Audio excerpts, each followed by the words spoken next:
Yoko was an ordinary high school student, and the girl beside him was his childhood friend, Yuhi. She asked him why he looked so sad and distant, but he simply replied it was nothing and asked her to leave him alone. From his expression alone, it was clear. He carried a heavy, constant gloom that never left him. Yuhi tried to comfort him. She reminded him that they'd been friends since they were little, then offered to tell him old stories again, just like she used to. At that moment, Yoko drifted into thought, wondering silently to himself what that other world must look like now. Suddenly, a mysterious spell appeared beneath their feet. A magic circle glowed on the ground, pulling all the students into another world. And just before the teleportation took hold, Yoko smiled. A strange, unreadable smile, one whose meaning would only become clear later. Then, in a flash, everyone in the classroom vanished, only to reappear in what looked like a remote island. The students began to panic, confused and frightened, trying to understand where they were. The last thing they remembered was being in class. But Yoko stood there calmly, smiling with confidence. It had all happened exactly as he expected. Moments later, a group of towering demons appeared, wearing heavy iron armor and marching toward the students. One student screamed in disbelief, claiming this had to be a movie shoot, that something like this couldn't possibly be real. But Yoko, after glancing at the demons, calmly stated that what he was seeing was undoubtedly magic. And only seconds later, the demons launched their attack. Everyone fled in terror. Everyone, except Yoko. He stood still, completely unshaken, as if fear meant nothing to him. Yuhi, terrified for his life, rushed back to drag him away, but one of the armored demons reached them and raised its axe high, ready to strike. That's when Yoko stopped the axe, with just a single finger. Then, with a light push, he struck the demon, sending its massive body flying across the battlefield.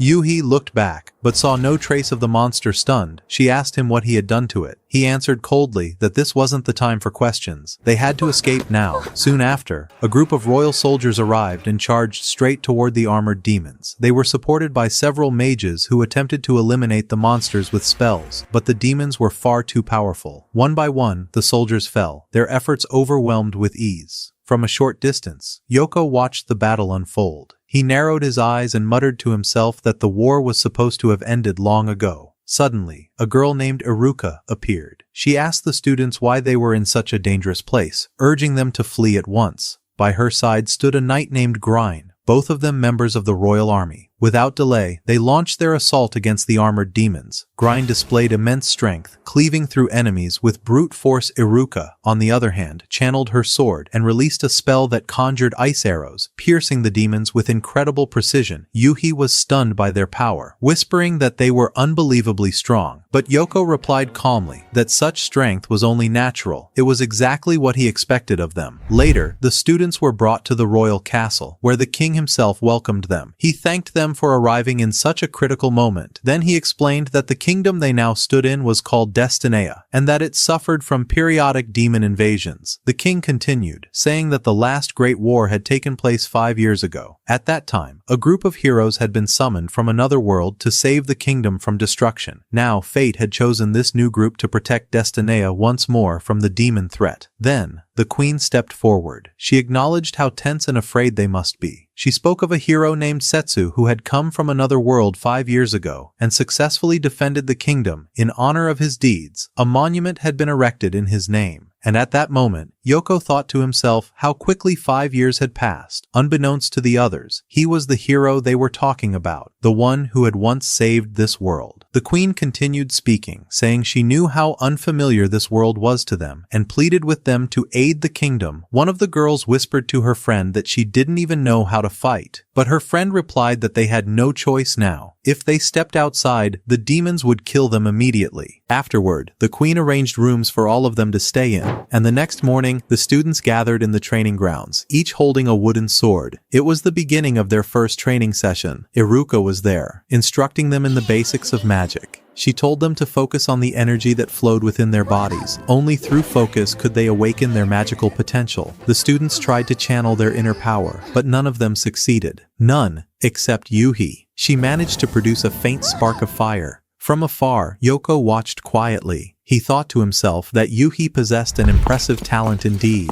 After that, Yoko walked away, leaving everyone behind. But as he turned the corner, Iruka stood firmly in his path. She crossed her arms and told him he was already skipping training on the very first day. He glanced at her with a nonchalant look and called her by name. His tone was casual, as if none of this mattered. She told him to show respect to those of higher rank, but he just shrugged and said it was fine. If he needed to address her formally, he'd just call her my lady. There was something arrogant about him. It annoyed her. She frowned. His behavior reminded her of someone, the hero who had appeared 5 years ago. She warned him to be careful. This world wasn't safe. Then she ordered him to return to training before he got punished. But Yoko refused. Instead, he looked her in the eyes and said, "Then show me what you can do."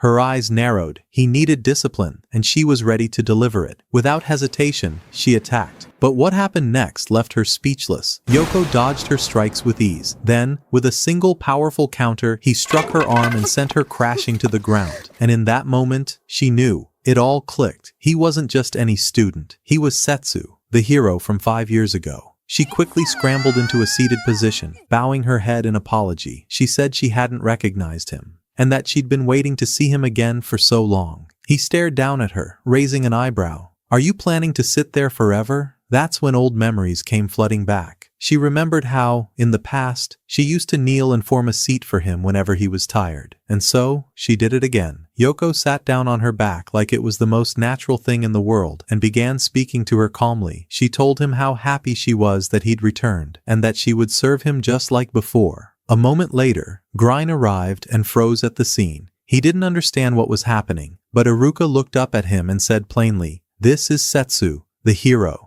He's returned." Grine blinked. "If you're sitting like that, then it really is him. You never take that pose except for Setsu." They soon arrived at the laboratory of a mage named Tia, and the moment they approached, she felt his presence. "I knew it," she said. "I sensed you the moment you stepped near." Yoko greeted her warmly. He said he knew she'd recognize his aura before even seeing him. She smiled. "I never mistake your magic. No one else has that kind of presence." He looked at all of them and said, "I'm back, just like I promised." They welcomed him with smiles. "We knew you'd survive. We've been waiting for this day." At that moment, Yoko remembered the demons he had seen on the day he returned. He frowned and said that the kingdom could have been destroyed while he was gone. Tia understood right away. "You're thinking about those demons you saw when you arrived, aren't you?" He didn't answer, but she was right. They all stepped outside the lab, questions in their eyes. Someone asked him how he came back to this world, and why he looked so different. He simply said he didn't know exactly how it happened. And then we learn what really happened. Yoko had been in a fierce battle the last time he was seen his opponent, a wicked man named Tuma.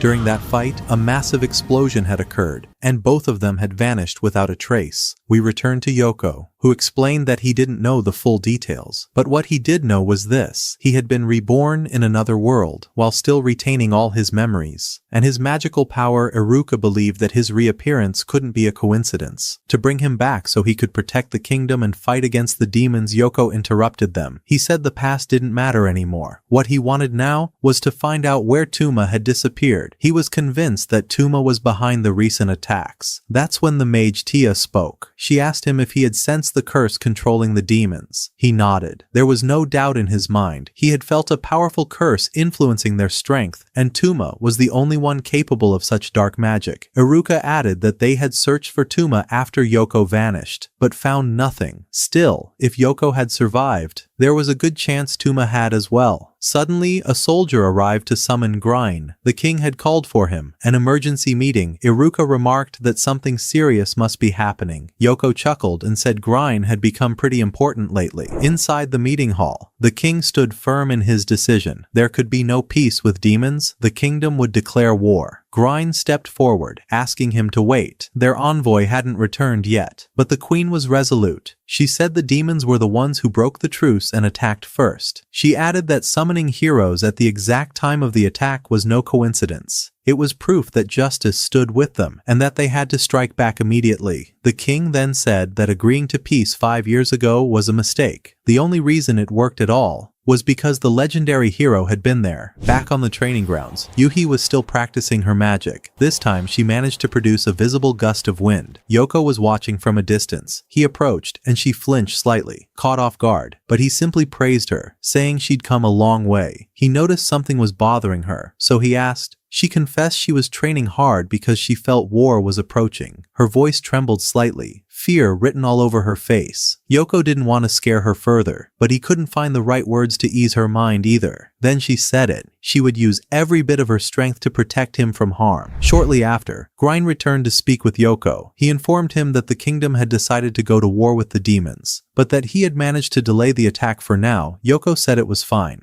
Most likely, he'd end up stopping the war himself. He added that launching a full-scale war on demons was foolish. Too many people would die. Iruka stepped forward, declaring that she now considered herself his personal aide. She would follow his command. Grind nodded as well, saying he'd be honored to fight by his side one day. As for Tia, she told him she couldn't leave her lab, but helping him would still be her top priority. That's when Yoko surprised them all. He thanked them for their loyalty, but said he was going alone. The reason was simple. If Tuma was the one controlling the demons, then someone had to stay behind, someone strong, to defend the kingdom if they truly were his guards. Then they needed to respect his decision and stay. They told Yoko he was being too harsh, but still, they couldn't disobey his orders. They reaffirmed their loyalty, saying they would follow whatever command he gave. Yoko nodded, then told them he was heading out to retrieve something important. Moments later, Tia used her magic to teleport everyone inside the royal castle. They needed to locate the item Yoko was looking for. Iruka was especially eager to help. She spotted a guard, struck him quickly, tied him up, and shoved him into a storage crate. Then she regrouped with the others and entered the storage chamber. That's where Yoko found it, the sword he had been searching for. Kurumaru, the weapon he'd lost long ago. But outside the room, another guard discovered the man tied up in the box. He immediately ran off to report to the king.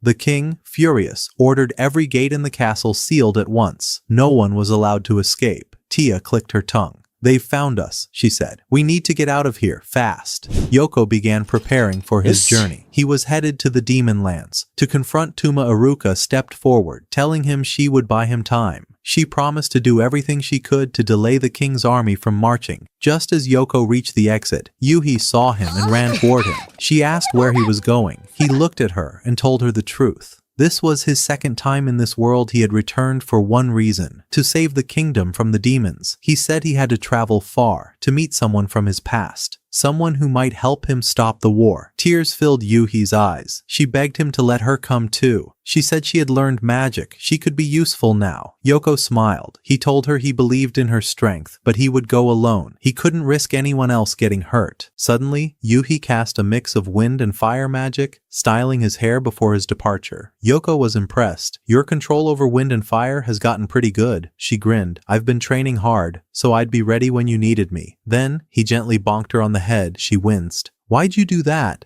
"If you can dodge that next time," he said, "then maybe you'll really be able to protect me." And with that, Yoko turned and left to find Tuma. Now the scene shifts to Yoko's memories back when he lived in the city of Destinea. There, a young girl was calling out to her grandfather. The old man was arguing with a customer. He loudly declared that every jewel in his shop was handcrafted by him, and that no one could match his quality. He refused to sell anything to someone who didn't understand the value of true craftsmanship. The little girl, Ruri, approached him, asking what all the shouting was about. The customer denied causing trouble, saying things would settle down soon. But the old man snapped back. "The few coins you've got won't buy a single gem from my store." Then the customer pulled out a huge stack of cash. The grandfather's face changed instantly. He smiled and said everything in the shop was suddenly available. Ruri blinked in confusion. She said she thought her grandfather was a proud man, that he would never bend for money. He sighed. "I am proud, but I'm also weak in front of money." Time passed.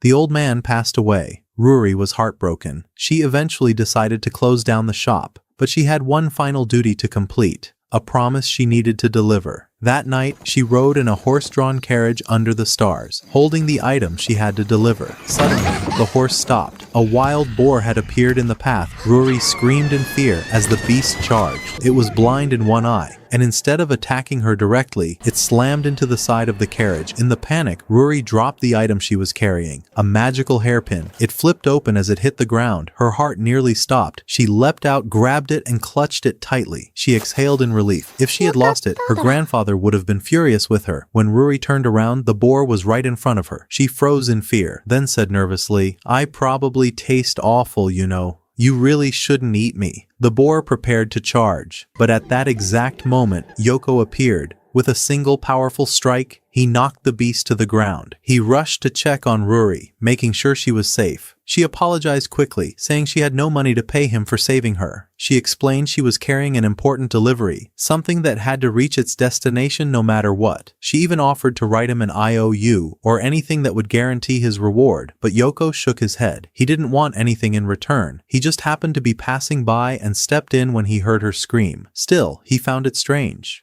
Why was a young girl traveling alone with so much cargo? He asked how she was carrying all that without any escort. Ruri admitted she was in a hurry and couldn't find anyone to accompany her. Yoko nodded. Well, I'm glad you're okay. I'll be on my way now. But Ruri called out to him. Please don't go, she said. I want you to be my personal bodyguard. He gave her a puzzled look. I've got a lot going on. I really don't have time for that. Still, she begged him to at least walk her to the start of the road. She was carrying something important, and it had to be delivered reluctantly. Yoko agreed. He took her along, but left the cargo behind. Ruri glanced back and asked, "What about all the stuff we left?" Yoko smirked. "I said I'd escort you. I didn't say anything about your cargo." As they walked, he asked her about the bag she was carrying. "Is that the delivery?" Ruri quickly hugged the bag close to her chest. She said she couldn't show it to anyone. It was a secret, a sacred trust. Eventually, they reached the heart of the city. Yoko was surprised by how much the place had changed. It had become a bustling commercial hub. Ruri explained that the transformation happened after the last war, 5 years ago. She asked if he had been to the city before. He nodded. Yeah,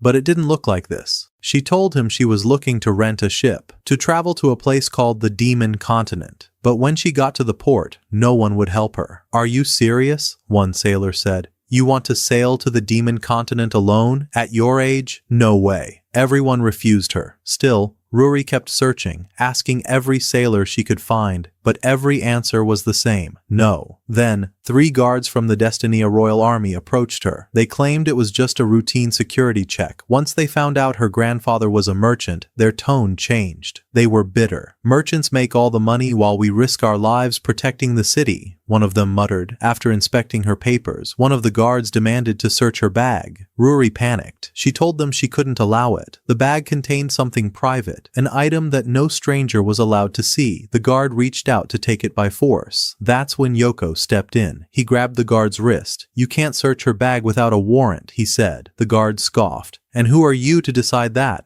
"I'm her bodyguard," Yoko answered calmly. The guards didn't like that. They drew their swords. People nearby began to murmur. The royal guards always caused trouble. It was nothing new, but just as things were about to escalate, the guards remembered they had other duties. They gave Yoko a final warning and walked away. Yoko chuckled. 3 weak guards like that? Looks like Iruka and Grind aren't doing their jobs very well. Ruri smiled brightly. "Thank you so much. I honestly don't know what I would have done without you." Night fell over them as they settled near a quiet resting spot. Ruri pulled out a small bundle of food and handed it to Yoko, saying he must be exhausted after helping her all day. Then, with a hint of shyness, she asked him something awkward. "How did you know that royal guards need a permit to conduct a search?" He replied without hesitation. He once knew someone who worked in the royal guard, someone who was well versed in the laws, and at that moment, Grind's face came to mind. Then Yoko turned the question around. "What would you have done if no one agreed to rent you a ship?" Ruri hesitated, then admitted she didn't know. She was simply going to keep searching the city until someone said yes. Yoko could see the exhaustion in her eyes. It was obvious this task had become too much for her. He told her he was planning to go to the Demon Continent anyway, and that she could come along, but they would rest for tonight. Tomorrow would be a long journey. They headed to a small inn to spend the night. Inside the room, Ruri finally opened the box she had been carrying and showed its contents to Yoko. She said it was the last piece her grandfather ever worked on before he died. When Yoko saw the brooch, he froze. There was something familiar about it, Ruri began explaining. Her grandfather had been the greatest jeweler in the city. A man had once brought that brooch to him, asking for it to be repaired, but by then, the old man was too weak to travel. So, before his death, he entrusted the brooch to Ruri, telling her it was a sacred promise, something that must reach its owner. She left the box on the bed and went to change clothes. Yoko, still seated, stared at the brooch. He remembered enchanting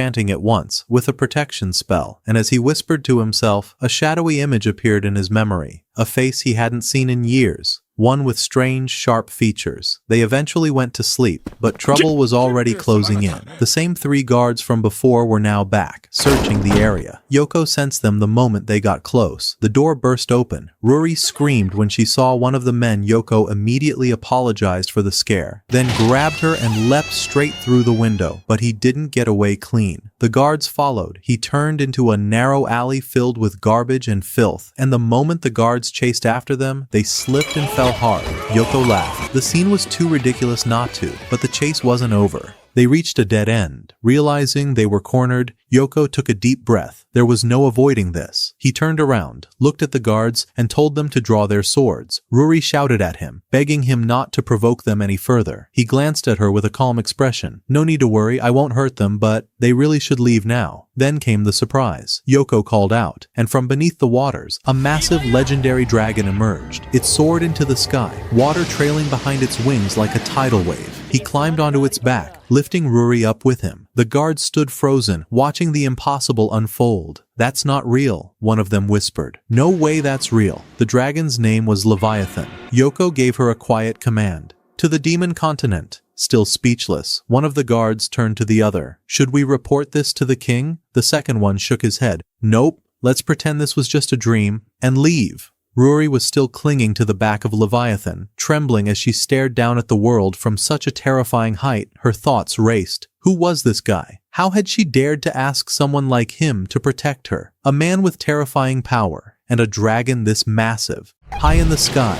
a giant octopus emerged, blocking Leviathan's path. Yoko didn't hesitate.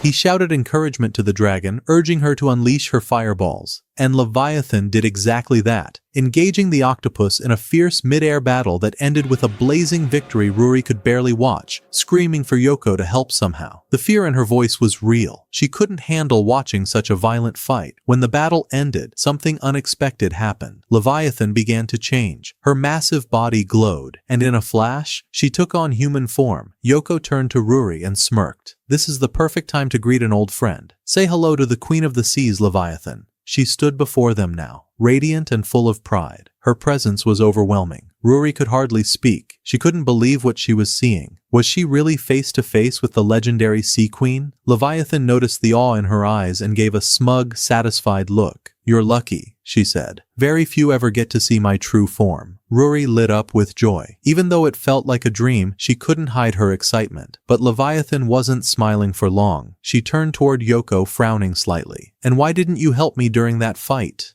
He shrugged. "I figured you'd be fine. Besides, the battle looked fun. I didn't want to ruin it." She narrowed her eyes. "I haven't seen you in 5 years, and the first thing you do is let me fight a monster alone while you just watch." Before the argument got worse, Ruri nervously interrupted. "So, what are we going to do with the giant octopus?" Leviathan scoffed. "Leave that to Setsu."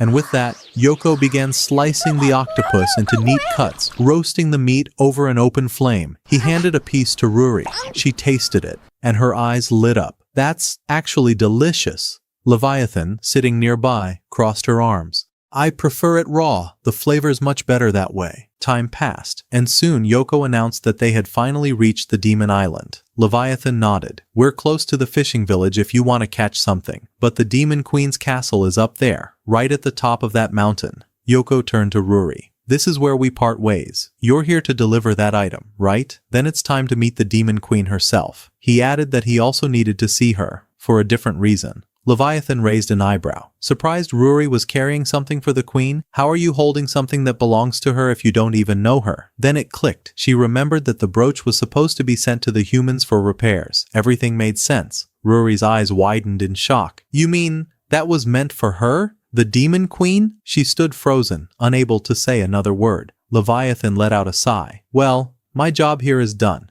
I brought you both to the island. Good luck." But Yoko looked over in surprise. "You're not coming with us?" He sounded almost disappointed. "It's been years since I saw you. And you know the queen better than I do? I was hoping you'd come." Leviathan didn't look pleased. "I'm not your servant, Yoko. While you were gone for 5 years, I was the one keeping the seas safe. Alone. Now you show up and expect me to act like some kind of taxi?" She turned away, her voice sharp. "Tell me, when will you stop using me?" Yoko met her eyes quietly. "I'm sorry, but this time, it's out of my hands." Out of nowhere, 3 young boys from the demon island came running. They were shouting at someone, arguing with Sylphie. They scolded him, saying he shouldn't be bothering a girl like that. In their eyes, boys were always in the wrong, and he needed to apologize. A true gentleman, they said, was someone who said sorry first. Yoko, clearly annoyed, pulled out a few slices of grilled squid. He handed one to each of them. "Take this and leave," he muttered, "before I hurt someone." But the moment the boys tasted it, their faces lit up. They ran around in circles, praising the flavor, begging for more so they could take some home to their parents. Leviathan laughed softly. "It's fine," she said.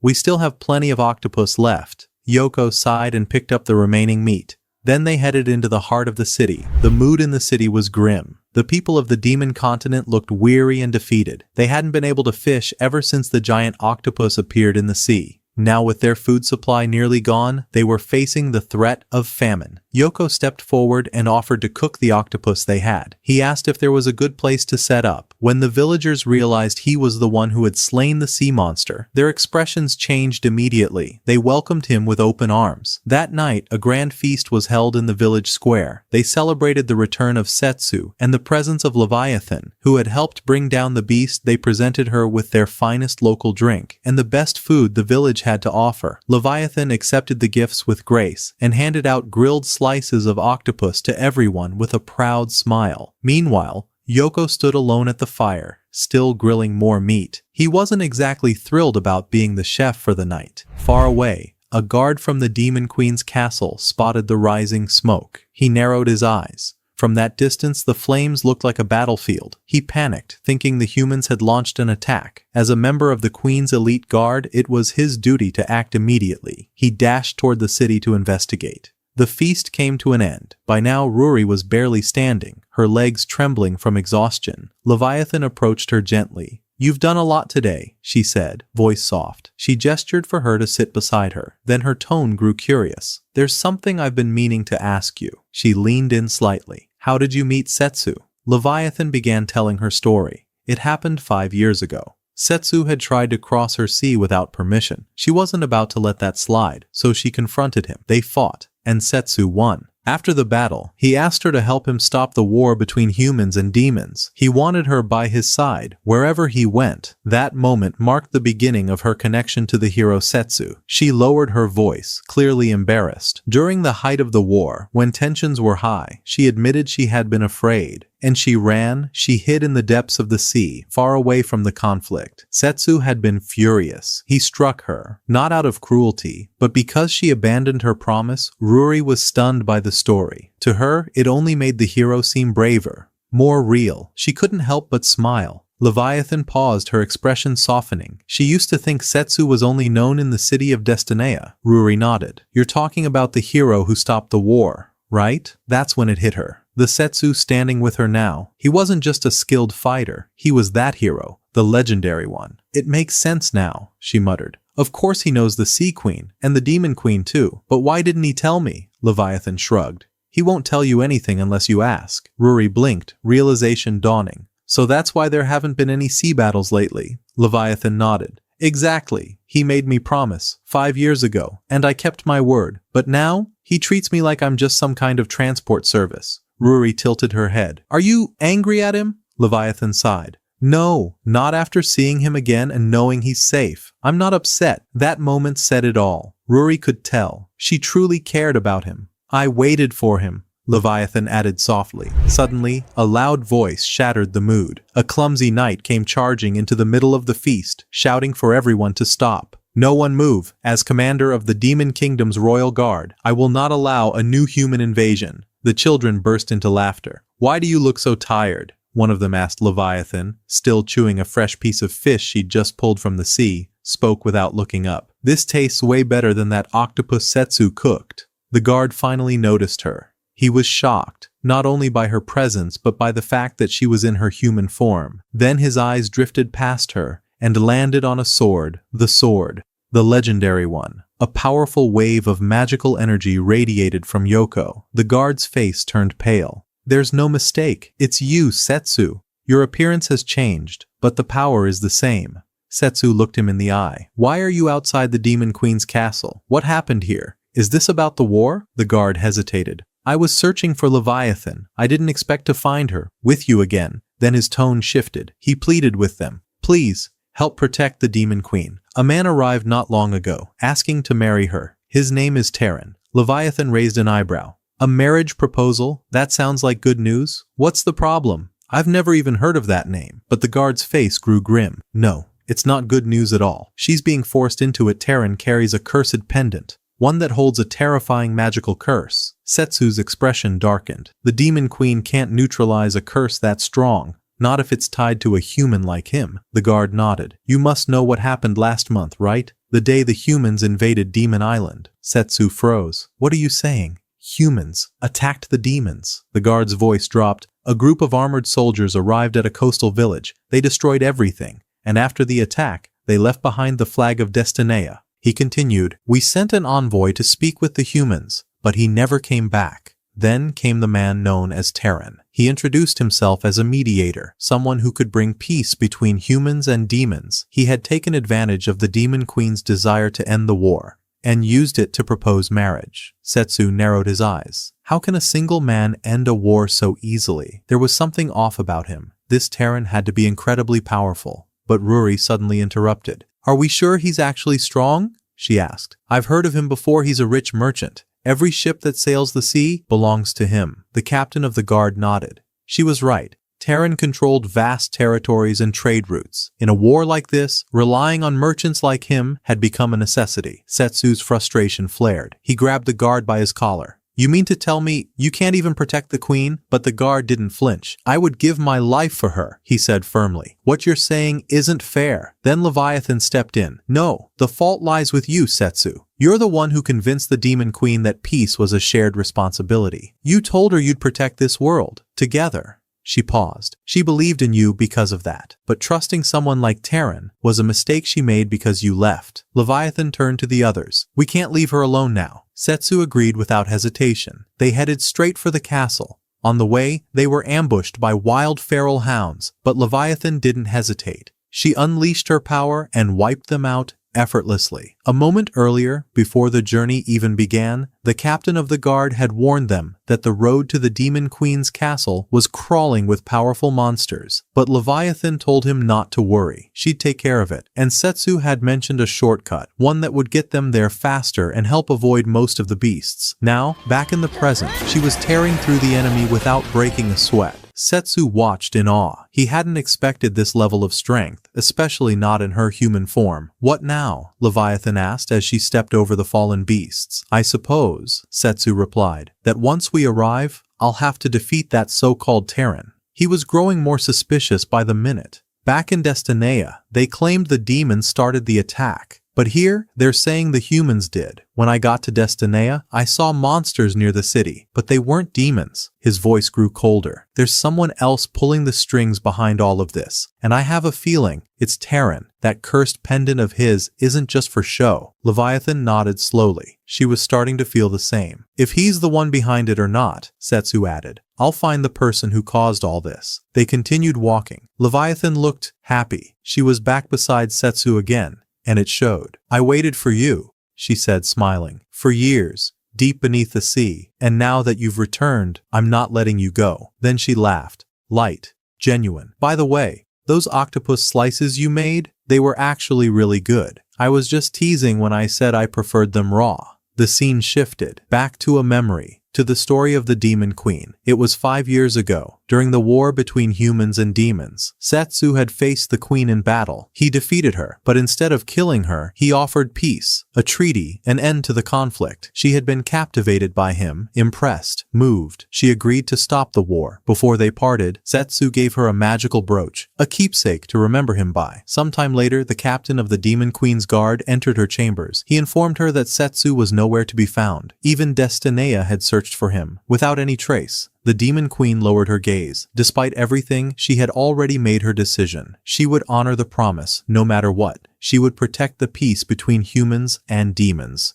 Even if Setsu never returned, she ordered her aide to double the supply efforts and start storing food in preparation for whatever might come. Later, she descended into the city to see things for herself. The war had ended and the streets were calm. Human goods had arrived, new food, supplies, and a sense of normal life. It brought a rare smile to her face. Peace had returned, if only for now. But as she looked down at the brooch Setsu had given her, she realized it was broken. Her aide quickly reassured her. He knew a skilled jeweler, someone who could fix it easily. Suddenly, a soldier burst into the room. Panic in his voice. The humans had attacked. Specifically, Destinea. The queen was stunned. Her aide reminded her that a peace treaty had stood between them for 5 years. He couldn't imagine why they would break it now. She immediately called for an emergency meeting. The Demon Kingdom's leadership had to act. 2 of her trusted aides were sent to Destinea to learn the truth behind the attack. She swore to uphold the oath she made before Setsu disappeared. The military began hiding food in secret storage, fearing another famine. Tension swept through the ranks. Anger followed. It had been 5 years since the war ended, and now it was happening all over again.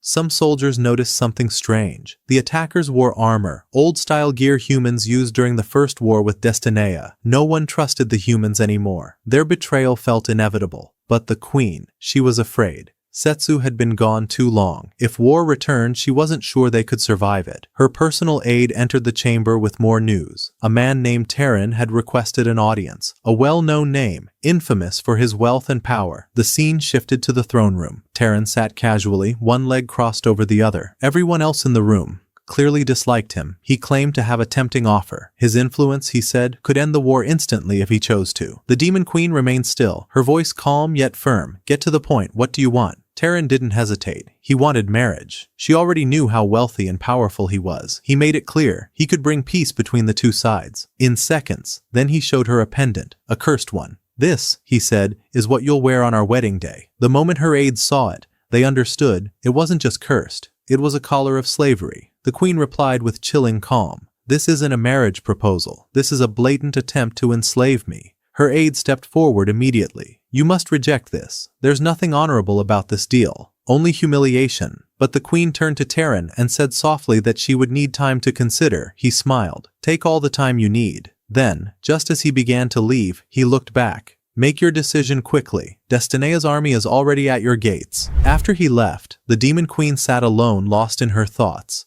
The weight of the world pressing on her. If Setsu were here, this would never be happening. But reality was crueler than dreams. It seemed she had no choice. If she wanted to save her kingdom, she might have to say yes, even if it broke her. Her aide returned. He begged her not to agree to Terran's proposal. They would protect her, every last soldier in the kingdom. She smiled faintly, heart heavy. I know. I appreciate you all more than I can say, but I can't be the reason you all die. She lowered her head. This was foolish of me. Maybe I was never meant to rule. Her hand rested on a folded white cloth. Setsu always said black suited me better, she whispered. I never imagined I'd wear white, especially not like this. Her eyes lingered on the fabric. Looks like I'll have to go through with it. And in a voice so soft it nearly vanished. Forgive me, Setsu. There was no other choice. Elsewhere, Terran stood in a private room, speaking with a hooded man. Their plan was going smoothly. The kingdom was already falling into their hands. The hooded man suggested withdrawing the enchanted soldiers, those causing the chaos, but his leader refused. They were following the master's orders. The day of the wedding arrived. The halls were packed with guests. Humans laughed and celebrated. The demons, not so much. The mood among the queen's people was heavy. None of them wanted this marriage. Terran stood proudly at the altar in a flawless white suit. Then the doors opened, and for the first time in her life, the Demon Queen appeared in a white wedding gown. Even Terran looked stunned. The humans and demons alike gasped at her beauty. A man in ceremonial robes began the rites. He raised a strange pendant, one pulsing with dark energy. As Terran lifted it, the truth became clear. This was no wedding. This was a ritual of enslavement. Once she wore that pendant, the Demon Queen would lose everything. Her freedom, her will, her power. Terran began spouting empty words about peace. He called on the demons to submit. To him, the crowd began to stir. Anger flared. Some demons were ready to rise up, but Terran ignored them. He stepped forward and reached out to place the pendant around her neck. He whispered to her, "Get ready to become mine." She couldn't stop him. Her people were in danger. Her throne was on the line. Tears welled up in her eyes. "Where are you? Setsu! If only you were here. None of this would have happened." She closed her eyes. Even just one more time, she wished she could see him. Suddenly, The glass ceiling above the hall shattered. A violent explosion shook the entire place. Setsu appeared in the center of the room. Everyone, especially the demons, froze in shock. It felt like time had stopped. He turned to the demon queen and spoke clearly. "Looks like I made it just in time. I'm here to save you." Outside the palace, Ruri was walking alongside the queen's aide. They both stopped as the explosion lit up the sky behind them. The aide smiled faintly. "That's Setsu for you, always stirring up trouble wherever he goes." Back inside, Taran had collapsed to the floor, trembling. He looked up at Setsu, panicked. Who are you?" Then he shouted for his guards. "Kill him, now!" They rushed forward, but before they could even get close, Leviathan unleashed a surge of ocean magic. Torrents of water erupted around her, drowning the soldiers instantly. Not a single one was left standing. Leviathan turned her gaze toward the demon queen in the white dress. "That dress really doesn't suit you." Taran didn't wait. He fled the moment his guards were gone, and right then, a figure cloaked in shadows stepped out from the wreckage. It was the same masked man who had traveled with him in the carriage. With a flick of his wrist, he summoned shadow chains. They wrapped tightly around Leviathan, locking her in place. She couldn't move. Then he raised his hand. Dark energy condensed at his fingertips. He was going to kill her, but Setsu intervened. A single slash of his sword tore the shadows apart, completely nullifying the attack. Then, before the masked man could react, Setsu appeared behind him. With one brutal punch, he sent the man flying across the room. "You made her cry," Setsu said coldly. "You'll pay for that." The masked man staggered to his feet, gasping for breath. "I can't believe it. Setsu is still alive?" He muttered something under his breath, then added, "I need to inform my commander at once." Setsu narrowed his eyes. "Commander, you're not acting alone?" But the masked man didn't answer. He just smiled. Then he charged forward, again. Shadow magic erupted across the room, but Setsu simply raised his hand and stopped all of it. No strain, no effort. He swung his sword and shattered the darkness like glass. The masked man leapt into the air, trying to escape, but to his horror, Setsu was already there, behind him, waiting. Another devastating punch hit him mid-air. Setsu floated calmly, then spoke. "Is that all you've got? That's a pretty weak excuse for power." The masked man chuckled, bleeding. "I didn't think you'd be this strong, but I'm not going to keep fighting." He clenched his fist, then used his magic to blast a hole in the wall, and he vanished into the shadows. After everything that had happened, Desastre rushed towards Setsu and embraced him tightly. She said she never imagined he was still alive, and that his arrival at this very moment had saved her from a terrifying fate. She asked where he had been all this time, but he replied that it was a long story, and what mattered most now was that she was safe and unharmed. Then Leviathan asked him about the soldiers lying on the ground. Setsu approached them and noticed that their bodies were created using cursed magical energy. He picked up the cursed pendant and said it was clearly the work of the villain Tuma, then shattered it in a single strike. Desastre turned to him and declared she was ready to stand with him in whatever plan he had in mind, and that she would make them pay for forcing her to wear a white dress instead of her beloved black. At that, he told her to remain here, assuring her that the kingdom would receive the protection it needed, because he had to leave for a visit to the king of the beastkin. Leviathan glanced at him with annoyance, saying that once again he was going to use her like a mode of transport, as if she were his personal ship. She knew all too well his habit of exploiting others. At that point, Ruri presented the small box to Setsu, telling him he had to personally hand the pin to the Queen of Demons. He stepped toward Desastre and handed it to her with his own hand. She froze in shock when she saw it. It was him, just like before, returned without a single crack. He told her this was the second time he had given her this gift. Joy filled her heart, and a bright smile spread across her face as she wore the pin once again. Afterward, Setsu and Leviathan began preparing for their departure, then set off toward the king of the beastkin.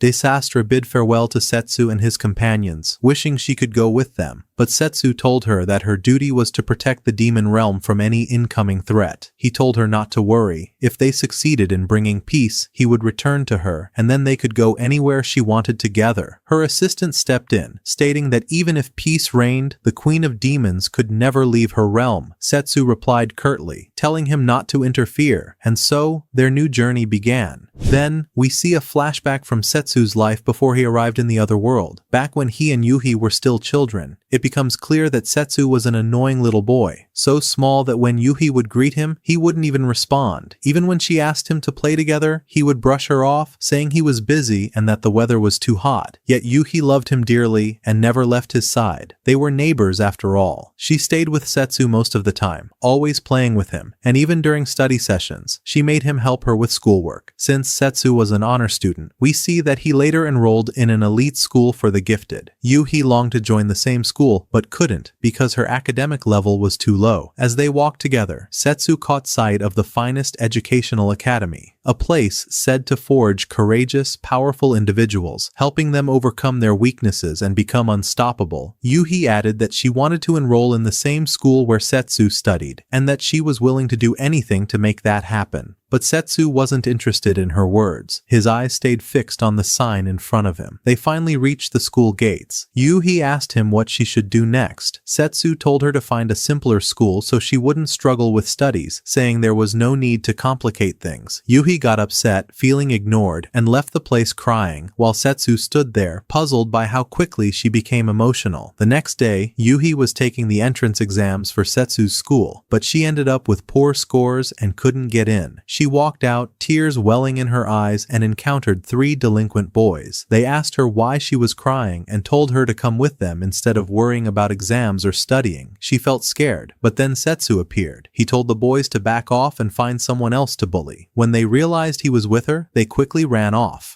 After they left, Setsu teased her a little and asked what school she was going to choose now. She said she didn't know. He told her that the bullies were right. She didn't need to strain herself trying to get into a school for top students that made her even sadder, and she confessed that she just wanted to attend the same school as him and stay by his side. At that moment, Setsu decided to stop provoking her. He told her he didn't mind helping and would support her until she got into the same school. If she faced any difficulties, he'd be there for her every step of the way. Yuhi lit up with joy, saying she could finally go to school with the one she loved. Back in the kingdom of Destinia, Iruka and Grain were training the newly arrived students in how to use magic. The students successfully launched fireballs at the training statues, and they were overjoyed. This was their first time using magic, but everyone was stunned when they saw Yuhi's power. Her abilities were far beyond the rest of the students, and her magical energy was overwhelmingly clear. Iruka told her her performance was excellent and that she had developed her skills remarkably fast. Training ended, and the students began to leave. But Yuhi approached Iruka and Grain, asking about their relationship with the hero Setsu. Were they truly his closest friends? Grain answered that they were, and that they stood by him in every battle. Iruka said that being by Setsu's side was a great honor, and that she wished to stay with him for the rest of her life.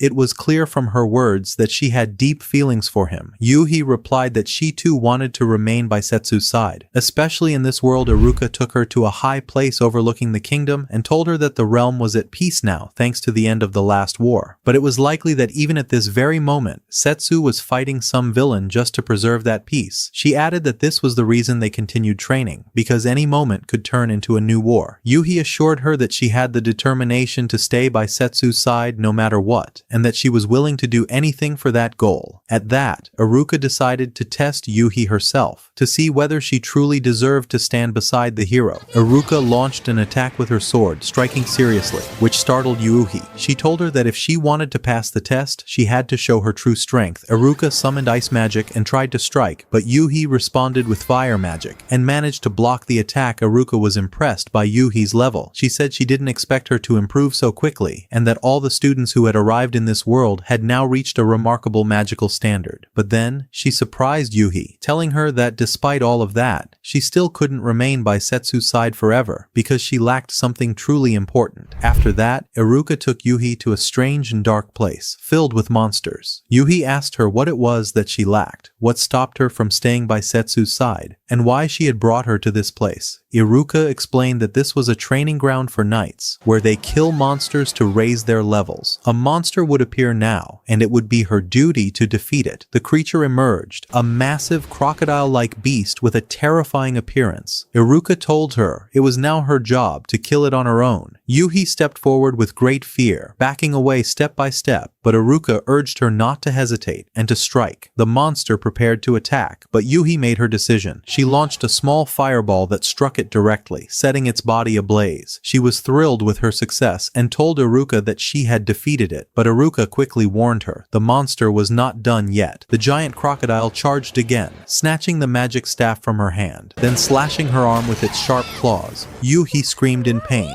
but managed to launch another fireball that forced the monster back. Breathing heavily, she stared at it and told it that this was enough. It had taken serious damage, but Iruka insisted she finish it off. Yuhi refused outright. She couldn't bring herself to do it. So Iruka drew her sword and ended the creature's life in a single blow. She turned to Yuhi and told her that her magic strength was nearly equal to her own, but what Yuhi lacked was the will to kill. At that moment, Yuhi remembered the first time she arrived in the new world. She recalled the armored knights who fought without hesitation, and how Grain had slain them with ease. Iruka walked away, leaving Yuhi alone in that place. Yuhi sat on the ground in sadness, feeling she wasn't capable of staying by Setsu's side. No matter how much she trained, she felt something vital was still missing, and she didn't know how to obtain it. The next day, the sorceress Tia came to check on Yuhi and offered to heal her wound. She told her not to be upset with Iruka, saying that Iruka was reckless by nature. She didn't even understand how she allowed herself to drag Yuhi into a real fight with a monster while she was still in training. Yuhi said that nothing was bothering her, and that she had been the one to request this test from Iruka in the first place. The sorceress Tia smiled and said that they all cared for her deeply, considering her one of their closest friends. Maybe that's why Iruka was sometimes harsh, because she wanted her to be strong and steady by their side. She added that she found it strange how determined Yuhi was to stay close to Setsu, especially since he constantly put himself in danger. Yuhi simply replied that she loved him. Being with him gave her peace of mind. He always helped her through everything. He had even supported her back in their school days, studying for her and encouraging her. Tia left the room, apologizing for disturbing her. She wished Yuhi would achieve everything she dreamed of, saying she was a strong girl who would be able to handle responsibility. As for Iruka, she stated that the world was dangerous and that without the will to kill, Yuhi wouldn't survive by their side. But Tia replied that no one could change another's beliefs and that they had to let Yuhi choose her own path. Later, Grind saw Yuhi sitting alone in the palace, deep in thought.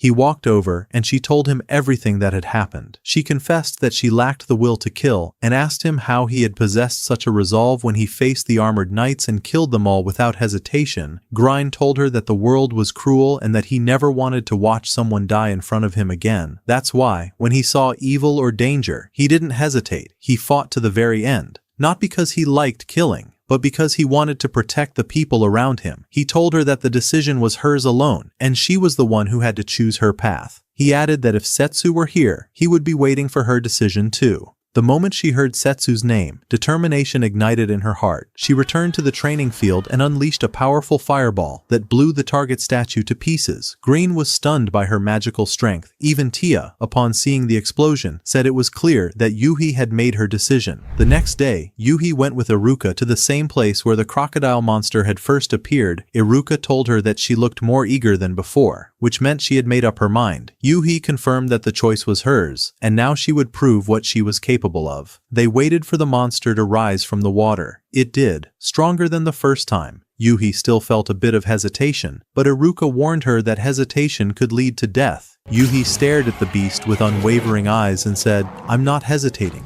The monster charged at Yuhi with great force, but she didn't retreat. She raised her magic staff and unleashed a massive fireball that struck the beast directly, engulfing its entire body in flames. Iruka was stunned by the power and precision. She acknowledged her resolve, especially because Yuhi had shown no hesitation in battle. But Yuhi told her she didn't kill the monster. It was still alive, but completely paralyzed. She said she would never lose any fight she entered, but at the same time, she would never take a life. That was her final decision, and she wouldn't change it. Iruka was surprised by her choice and warned her how difficult it would be to maintain it. This world shows no mercy to those who hesitate to kill, but Yuhi insisted she would train harder until she was ready for any danger. Later, Grind gathered all the students and told them that now, after learning magic, they were ready to launch an attack on a demon village. to kill them and protect the kingdom of Destinea. The students were terrified. They began questioning whether they could really bring themselves to kill demons, and whether their power was even enough for such a battle. But Yuhi was excited, because she would finally see Setsu again. She whispered to herself that she was coming to him, no matter what. Meanwhile, Setsu was traveling with Leviathan in a horse-drawn carriage, heading toward the sea, where she would ferry him to the continent of the Beastkin. During the journey, Setsu kept talking to her.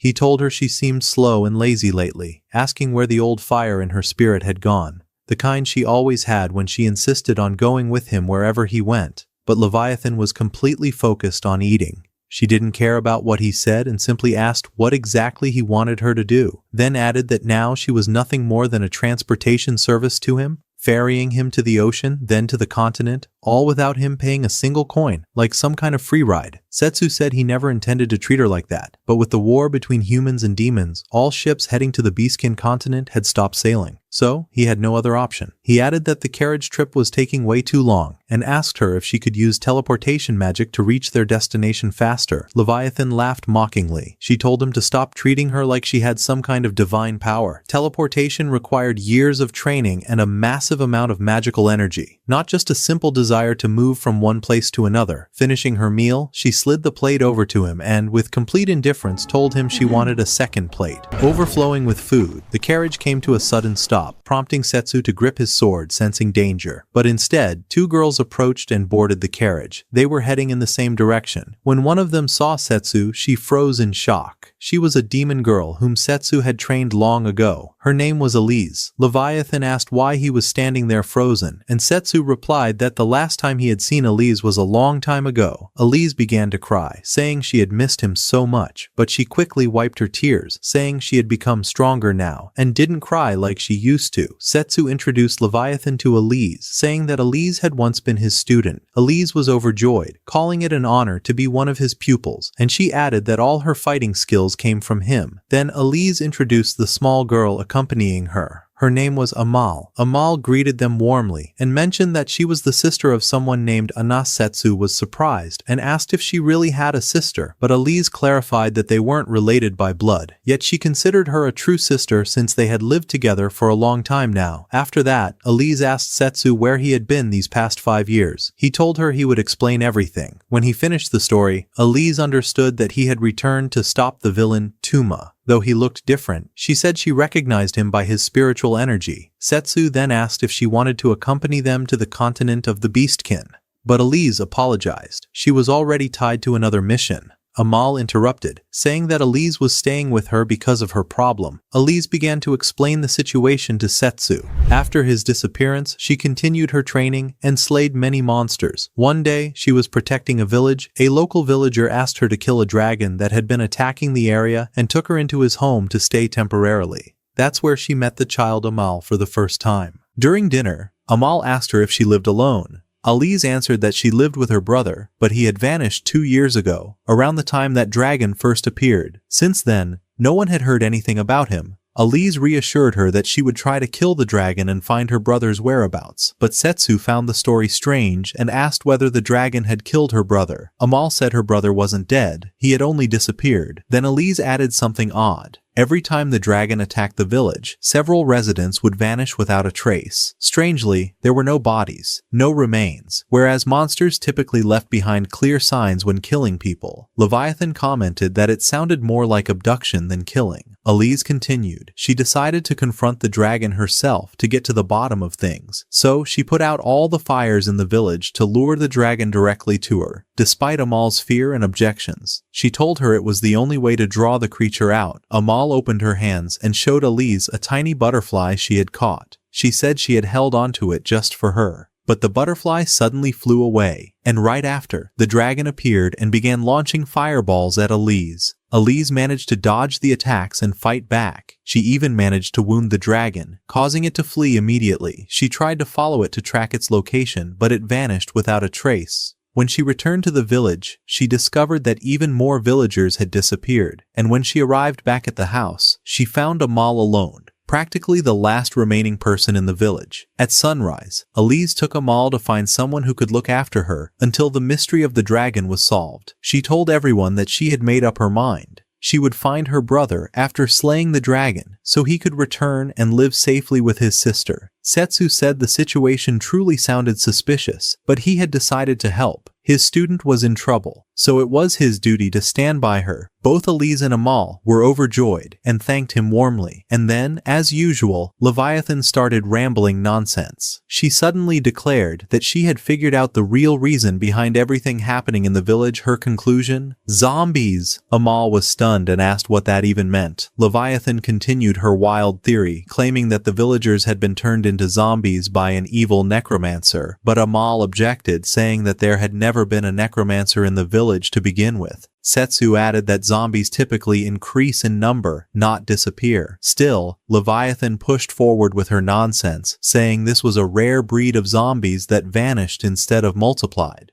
And that, maybe, the dragon itself was a zombie maximum level nonsense. Setsu smacked her on the head, telling her to stop talking nonsense. But she didn't back down. She came up with a new theory. Perhaps it was the work of mermaids behind the disappearances. Mermaids like those who lure ships with their voices to kidnap humans. Setsu responded that mermaids live in the ocean, and this village was located in the mountains. Leviathan insisted that didn't rule out the existence of mountain mermaids, hungry ones that devoured humans. At that point, Amal stepped in and said sea monsters usually had a distinct scent that made them easy to identify. Then she suddenly went silent, turned toward Leviathan, and said she didn't mean anything by that there was no strange smell on her, but Leviathan felt targeted. She started sniffing herself and muttered that she really didn't smell anything bad. Setsu, meanwhile, was watching everything unfold and muttered to himself that the nonsense was starting to spread to him too, so he joined in and declared that he had discovered the truth. The real culprits were aliens. He added with confidence that alien spaceships must have used a powerful beam to abduct the villagers, then escaped. Leviathan instantly slapped him and told him to stop talking trash, leave the nonsense to her. But then Setsu started thinking seriously. He said it was possible that the dragon could assume human form, just like Leviathan did, and that maybe it had been hiding among the villagers all along. Elise and Amal were shocked. They turned to Leviathan and asked if she really could transform into a dragon. Leviathan glared at them in frustration. She told them to stop repeating such annoying remarks, and declared loudly that she was the Queen of the Seas. No one could ever resemble her. She had absolutely nothing to do with that dragon. The carriage came to a stop near a massive waterfall. The driver told them it would be impossible to continue the road until the next day. They sat for a while, and Setsu began thinking out loud. Why does the dragon always attack the village? Leviathan suggested that it might be hungry, or maybe there was some magical force attracting it to the place. But suddenly, Setsu connected the dots. People disappear, and then the dragon shows up. What if it's the other way around? What if the people vanish before the dragon appears? And if that's true, then whoever is making them disappear is using powerful teleportation magic. Amal spoke nervously, asking if he was accusing her. She insisted that the alien theory made more sense than blaming her. Elise stepped in to defend her, saying that Amal was a victim, not a suspect. But Setsu continued calmly. When Leviathan talked about mermaids kidnapping people, you interrupted her and said mermaids have a distinct scent that's hard to miss. How did you know that? Elise tried to explain, saying that demons have a strong sense of smell. But Setsu replied sharply, even in her human form, Leviathan has no mermaid scent. And Elise is a demon too, and she couldn't detect anything. So how do you know? And how did you instantly recognize Leviathan as the Queen of the Seas? Silence fell for a few moments. Then Amal spoke with a chilling calm. Because I'm the one you've been searching for. And in a flash, she transformed before their eyes into a massive dragon, shattering the carriage into pieces. Setsu jumped at once, grabbing both Leviathan and Elise, and escaped just before the explosion. As the dragon's full form was revealed, Setsu said, I was sure she was a hidden dragon. The dragon began launching fireballs at them. Setsu dodged quickly, weaving between blasts. He called out to Leviathan, who extended her hand and infused his sword with water energy. Setsu charged the blade with that watery power and unleashed a massive slash. The attack sliced through the fireball and landed a direct hit on the dragon.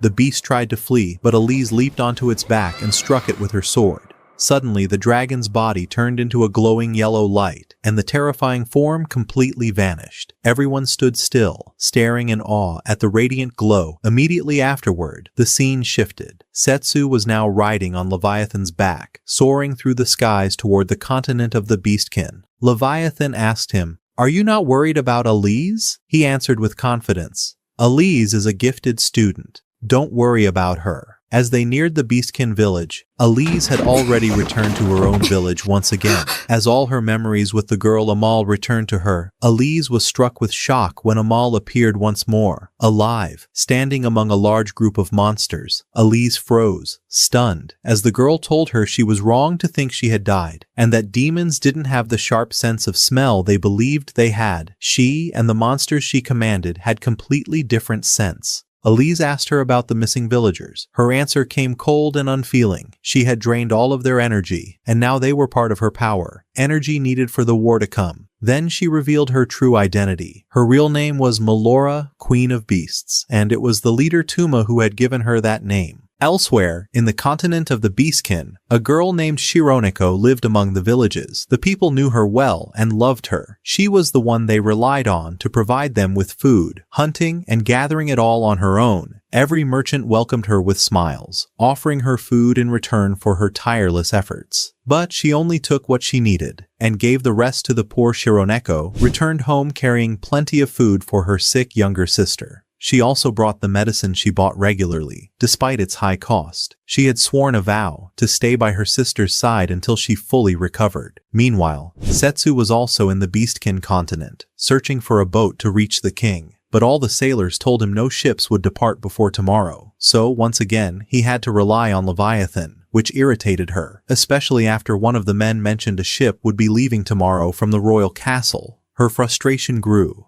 and she declared she'd take care of things for him the next day, just to shut him up. Back in the village, Shironeko was inside the medicine shop buying her sister's treatment. The woman behind the counter thanked her warmly and said she admired her work ethic. Then she handed her a photo of a target and said, "This is your next assignment. Eliminate him, and your reward will be more than enough to buy all the medicine your sister will ever need." She decided to accept the mission, for her sister's sake. At that exact moment, Setsu walked into the shop asking the woman behind the counter if she knew of any good place to eat nearby. As they spoke, Shironeko looked at him. Recognizing him as the man in the mission photo, the shopkeeper told them there was a good place close by that served great food. Later, Shironeko sat with her sister, sharing dinner together. After they finished eating, her sister thanked her again for always being there, for bringing the medicine just when it had run out. But Shironeko was lost in thought, her mind replaying the mission. When her sister asked about it, she told her she had just spaced out a little. There was a difficult job ahead, but if she succeeded, she'd earn enough money to buy all the medicine they'd need. We then see Shironeko's sister wearing a cursed pendant, the very same kind Turan once gave to Disaster. Meanwhile, Setsu and his companions were asleep at the inn. The shopkeeper stepped outside to meet Shironeko, handing her the room key. Shironeko thanked her, saying she was grateful for the jobs she provided.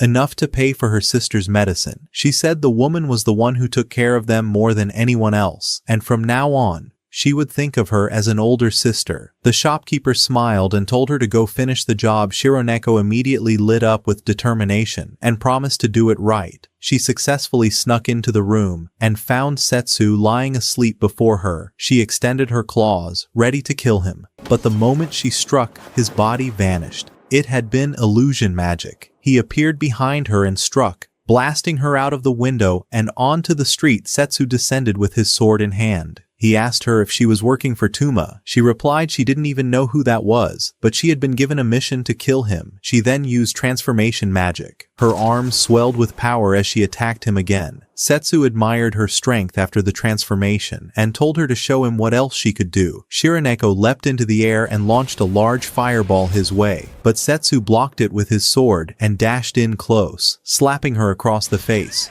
"You're reckless," he told her. "Firing a spell like that in the middle of the city?" She collapsed to the ground, unconscious. Setsu and Leviathan approached her body. They noticed a dark aura leaking from her. That's when they realized she was under the influence of a powerful curse, and that the source was the shopkeeper. The moment the woman saw Shironeko had been struck, she fled instantly. Shironeko woke up in her home beside her sister. She found Setsu standing there, She tried to attack him again, but her sister stopped her, telling her that he had saved her life. Shironeko felt ashamed and thanked him. Setsu then told her he understood everything. She had been taking on dangerous missions to earn enough money for her sister's medicine, but there was one truth she didn't know. Her sister wasn't sick. She was cursed. Both sisters froze in shock. Setsu summoned a glowing white orb and placed it atop the cursed pendant. The orb began absorbing the dark energy. He confirmed it. The necklace was cursed, and its magic was incredibly strong.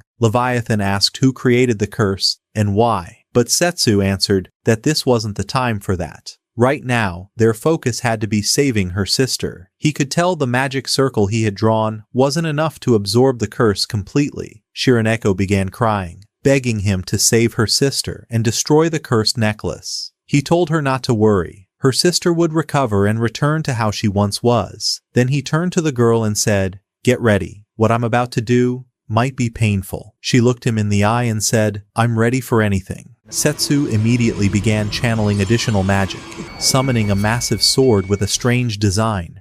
Shironeko, surprised, asked what kind of sword that was. The blade looked like it had fangs and was split in half. Then its mouth opened suddenly and released a pitch-black orb, darker than darkness itself, which began absorbing the cursed necklace's energy. Shironeko asked her sister to endure the pain for a little while, just until Setsu could drain the necklace's energy completely. At that moment, the shopkeeper appeared, shouting at them for acting without her permission, then fired one of her arrows. She accused Shironeko of failing her mission, and even allying with the man who was supposed to be eliminated. Setsu couldn't fight back. He was still focused on extracting the evil energy from the necklace. He turned to Leviathan and asked her to handle the battle, warning her that the enemy was powerful. She replied confidently, saying that she was the queen of the seas. Both women stepped outside. The wicked woman fired more arrows, but Leviathan deflected them all with her water magic. The woman was stunned. Why would the Queen of the Seas ally with a human? Leviathan told her to stop talking and focus on the fight. The woman insisted that Leviathan's power only worked in water, and that she would win on land. She then used duplication magic, creating several clones to attack at once. But Leviathan summoned powerful water cannons that destroyed all the clones. The woman was shocked that Leviathan could use so much water this far from the ocean. But Leviathan answered that as long as she was the queen, water would always be by her side. She then delivered a powerful blow that knocked the woman to the ground. Leviathan asked who she served and what her goal was, promising not to kill her if she answered truthfully. Suddenly, Shironeko arrived and confronted the woman, asking why she did all this. She had always seen her as an older sister. The woman mocked her and told her to stop being so naive. Leviathan asked Shironeko to calm down, then repeated her question. The woman revealed that she was one of Tuma's followers. Their plan was to destroy the world, and then rebuild it under Tuma's rule. She declared that Tuma would soon become king of it all. Then she pulled out a magic orb that exploded with a blinding light. Using it to escape, Setsu arrived moments later and found that the woman had fled. Mineko, Shironeko's sister, had fully recovered after the necklace's dark power was removed. Setsu shattered the cursed object completely. The next day, they continued their journey toward the King of Beasts to form an alliance against Tuma. On the road, they ran into Shironeko and her sister. The two asked to join the fight, explaining that they knew the terrain well and that their presence would be crucial when meeting the Beast King. Setsu agreed and welcomed them to the group. In his heart, he was certain he was coming for Tuma, and he would make him pay. He would never allow the world to be destroyed. Then the story flashed back to 5 years ago. Setsu was seen training the daughter of the Beast King. Her name was Roa. She was powerful like her father, but hot-headed, and often clashed with Setsu, refusing to acknowledge him as her instructor. He told her no one had forced her to train with him. That made her even angrier. She shouted that even if he had once saved the world, she would never recognize him. He told her she had crossed the line and ordered her to prepare for a lesson. Fear took over and she froze. He asked if she would fight back or not. She charged at him, and though she was reckless, he noticed her courage. So, he decided to go easy on her, just enough to teach her a lesson. Back from the flashback. Inside the throne hall, an urgent meeting was underway. Voices clashed violently. Some demanded immediate action to wipe out both demons and humans. Waiting for an attack, they said, would only bring ruin. The Beast King sat quietly, eyes closed. He allowed them to vent their anger until they would calm down. Suddenly, a strange presence interrupted his stillness. He opened his eyes and told his daughter, Roa, to go and see who had arrived. He already knew. It was Setsu. Roa rushed to open the gate. Outside, Setsu stood, trying to enter, but the guards blocked his way, ordering him to leave. He snapped at them, calling them fools. He said he knew the king and came on urgent business. He demanded they step aside. The girls with him insisted he was their instructor. Still, the guards refused to listen. Suddenly, Roa leapt from above, crashing down on all of them. She called out to Setsu excitedly, saying she recognized him by his scent, even if his appearance had changed. He replied that her looks might have changed too, but she was still exactly the same. The girls were stunned to learn that Roa was the king's daughter. Roa then tried to surprise him with a sudden strike, but Setsu caught her wrist and threw her to the ground. He reminded her that he was still her instructor. She got up, smiling, now fully convinced that his strength hadn't faded. Then she grabbed his hand, just like she always used to, and led him toward the throne hall. The Beast King saw him and leapt forward with force, but Setsu grabbed his arm mid-air and threw him down in a single move. The king burst out laughing as he hit the ground. That's what I expected from a real hero, he said. He added that Setsu hadn't changed at all. Then, just to be sure, he sniffed him, checking if it was really him. Despite his new look, once convinced, he seemed at ease. The king offered to hold a feast in his honor, just like the old days. But Setsu refused. He had come for something serious. He revealed that Tuma had returned and planned to destroy everything and everyone. The king's expression changed. He declared that if this was true, then they had to act. He would stand with Setsu. Leviathan stepped in, telling the king he must stay and protect his kingdom. What they needed was his full support, not his sword. Roa joined the discussion. She offered to go in her father's place. She declared that she had trained hard, and now, she might even be stronger than the king himself. As the discussion continued, a man suddenly interrupted, objecting fiercely. He declared that humans and demons were enemies. Helping them was unacceptable. That man was Roha, the commander of the army. The Beast King turned to him, confused. A request from Setsu was not something to be refused. But Roha insisted. This was the same hero who vanished for 5 whole years. No one could say if he could still be trusted. Roha grew furious. She shouted that Setsu would never betray them. But Roha pushed back, saying that his long absence was proof enough. He swore he wouldn't let Setsu take Roa away. He might harm her, or even lead her to death. The king could feel the tension rising between Setsu and his general. He asked if there was any way to settle this. Roha proposed a duel. Whoever won would have his word accepted. The king agreed without hesitation. Roha stormed out, throwing one last challenge toward Setsu. Be ready tomorrow, I'll crush you, until you're nothing but fried potatoes. Once he left, the king turned to Setsu apologetically. He explained that he had no choice. Roha was the commander. He couldn't refuse his challenge. But then he smiled. If Setsu won the duel tomorrow, he'd grant him all the forces he needed, and he'd give him Roa's hand in marriage too, like hitting 2 birds with 1 stone. Roa overheard this. Her face turned red as she ran up and hugged her father tightly, half embarrassed, half overjoyed. That night, Roa visited Roha. She warned him. Setsu was far too powerful. If they fought tomorrow, he would lose. No doubt. Roha admitted it. The gap between them was huge. Still, he believed there was a small chance he could win. Roa laughed at him, but he showed her a strange mark on his arm, a seal. He explained that a sorcerer from the Eastern Journey had given him a special enchantment, one that turned his willpower into supernatural strength. There was strain in his voice. He said he would fight with everything he had. He wouldn't let Setsu take Roa away from him. It became clear he truly loved her. Roa walked away silently, thinking about his words, but deep inside she knew his recklessness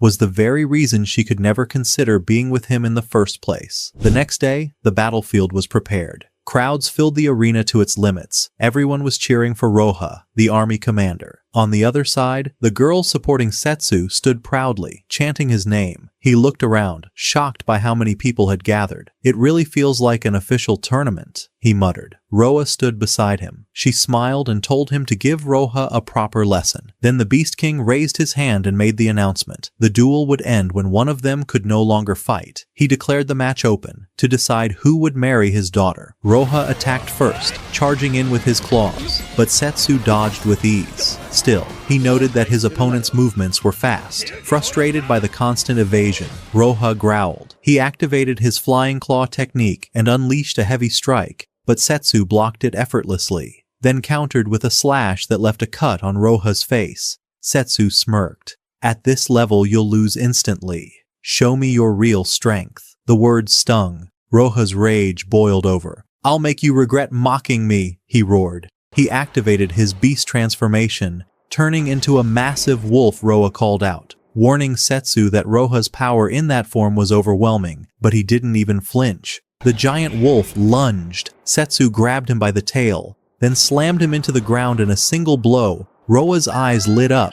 She cheered, calling him legendary. Setsu looked down at Roha, his voice calm. There's no need to continue. You can't win. I'll hold back out of respect for your position as commander. But Roha rose again, fuming with hatred. His voice trembled. What's driving me now is pure hatred alone. Then the scene flashed back. Roha was watching Setsu and Roha train together. Even then, his heart was filled with hatred. Hatred towards Setsu, burning quietly, waiting back to the present. Roha screamed that he would never lose. Suddenly, the seal on his arm began to glow.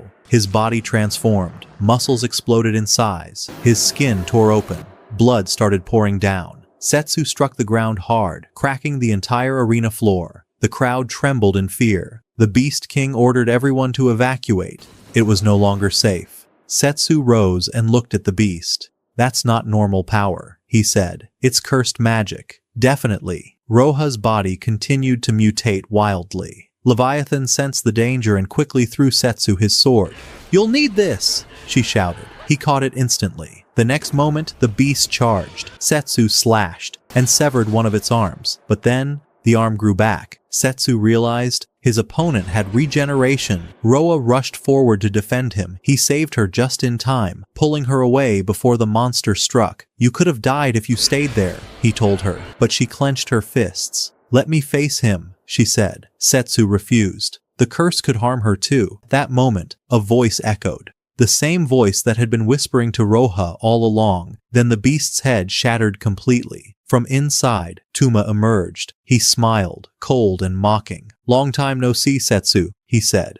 I missed you, so I came in person. Roha trembled with fury. She rushed forward to strike, but Setsu stopped her. That's just an illusion, he warned. Even now it might be dangerous. Tuma scowled. You interrupted me, you filthy girl. I should kill you. Setsu stepped in again. Tuma sneered. You're protecting her now? I thought I was the one you loved. He grinned. After we wipe out the humans, we'll rule the new world together, won't we? Setsu glared back. I'll never let you destroy this world, he said, and I'll protect every soul in it. Tuma chuckled. Exactly what I expected. That's why I brought you some news. Destinea is under attack. He paused. So what will you do, Setsu? Will you make it in time? Then he vanished. Roha's headless body collapsed to the ground. The Beast King looked down in sorrow. I never should have agreed to this duel, he said. But Setsu reassured him. It wasn't your fault, and now I have to go. Before Tuma's plan moves further, Roha stood silently over the blood of her commander. Tears welled in her eyes. Setsu stepped closer and tried to comfort her. Then he turned to leave, but Roha looked once more at the blood. She clenched her fists. I'll avenge you, Roha, she whispered. I'll kill that monster. Tuma. We return to the very beginning of Tuma and Setsu's story. The moment they were first summoned into the world of demons, they stood frozen, overwhelmed by shock. Neither of them understood what was happening. Confused,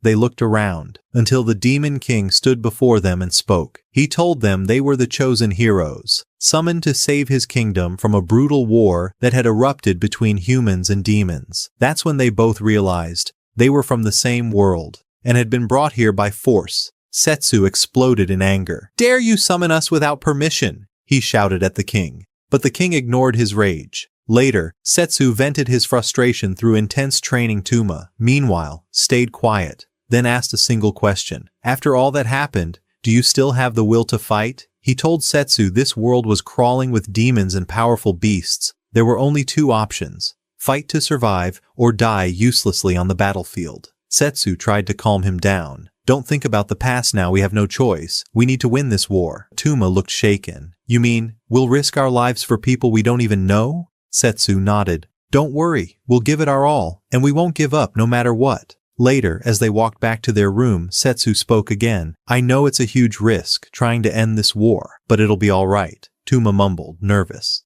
I've always had bad luck. I'll probably be the first to die. You know I'm not as strong as you. Setsu stopped him. We were both chosen from our world for a reason. That means we're the most capable of completing this mission." He smiled. "Just try to overcome your fear, and I promise, I'll protect you with everything I have." After that, Setsu decided to go explore this new world. He asked Tuma to stay behind and keep training. "I want to see you strong when I return," he said. "I want you to become a real warrior." Tuma replied, "I promise I'll give it everything I've got. Let's end this war together." While Setsu left to travel with Iruka, Tuma remained behind. During that time, the Demon King honored Tuma for his performance in one of the missions. He had shown unexpected strength and victory after victory. The king awarded him a special sword, and it almost felt like he was preparing to give him the kingdom itself. From that day on, Tuma's status began to rise. He took his first steps toward becoming a true hero capable of ending the war. Soldiers looked at him with admiration. They told him he would become a great savior.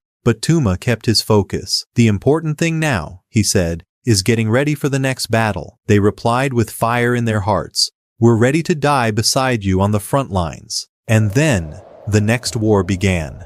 They advanced toward the enemy's temple. Their forces stormed in, breaking through the defenders. As Tuma moved deeper inside, he noticed a strange statue. It held a collar in its hands. Nearby, he heard the terrified voices of two priests begging for their lives. He silenced them without hesitation. Then he stared at the statue for a long moment, trying to understand its meaning. But eventually, he shook his head. "Not worth it," he whispered, and walked away. Tuma walked out of the temple after the battle, stepping over trails of blood. A strange voice rose from the statue behind him, a voice he recognized, telling him it sensed the hatred and anger hidden in his heart, and that it even knew what he was thinking. Tuma froze, wondering how it could know his thoughts, how it could speak at all. The voice answered from the statue, saying it knew what he wanted and understood what he intended to do. Fear crept through Tuma, yet the voice continued, claiming it could grant him everything he desired, offering him the power he sought, but only if he took the collar and the gem fixed to it. The moment he touched it, the world shook. He found himself outside the temple, and all the soldiers who had been with him lay dead on the ground. He looked at them, thinking he had to continue, that he had to reach his goal no matter the cost. A surviving soldier approached and told him they were about to finalize a peace treaty to end the war, and that the envoy responsible for signing it would pass through that road, and their duty was to protect him. The treaty procession passed, and Tuma spotted Setsu seated in a carriage with one of the commanders. A sharp thought struck him, asking how Setsu could sit there without looking at him, without even offering a greeting. The meeting between the leaders began, and everyone signed the peace agreement. A symbolic statue was raised to commemorate the end of the war. The place filled with joy, with humans and demons celebrating together, while Tuma burned inside, seeing all credit falling on Setsu alone. A grand festival followed, full of food and drink, and Setsu enjoyed the end of the war. Tuma approached him nervously, and Setsu tried to ease him, saying they had ended the war together. At that moment, Iruka arrived and invited Setsu to join the celebration, and he decided to go as well. But Tuma stopped him, saying he had something important to tell him. Claiming he had found a way to return to their original world, Setsu was surprised, asking what the rush was, saying the world was beautiful, and that they still had many places to explore. Tuma froze.